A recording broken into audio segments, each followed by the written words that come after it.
Pas vous laisser dire que la région, en tout cas, n'est pas assez présente. On pourrait évidemment faire encore plus, mais je voudrais juste rappeler ce que la région fait, notamment sur la répartition territoriale.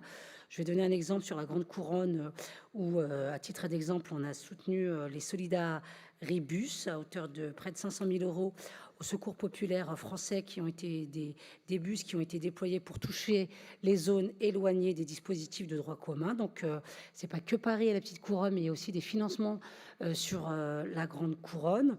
Les appels à projets sont lancés régulièrement et, comme vous le savez, tous les ans pour permettre le financement aux associations partenaires. C'est 17 millions d'euros qui ont été mobilisés depuis 2016 aux associations partenaires. Et comme je l'ai précisé juste avant, on a doublé entre l'année dernière et cette année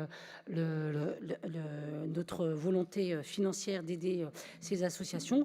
Alors, s'agissant maintenant des lycées, alors aujourd'hui, il y a 2 lycées, comme je vous l'ai dit en commission, 2 lycées, les lycées Charles de Gaulle et le lycée Valadon, qui sont des centres d'hébergement d'urgence.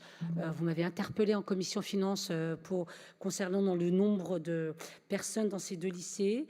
C'est 130 personnes au lycée Valadon, avec une association Emmaüs Solidarité qui suit les sans-abri dans ce lycée Valadon. Et dans le lycée Charles de Gaulle, eh bien, c'est 30 places qui vont être portées à 50, qui sont portées à 50 depuis le 7 janvier, et 70 personnes qui ont été orientées par le SIAO et gérées par France Horizon. Donc, vous voyez bien que nous sommes au rendez-vous. Et quant aux 3 autres lycées fermés, eh bien, la situation est en cours d'expertise.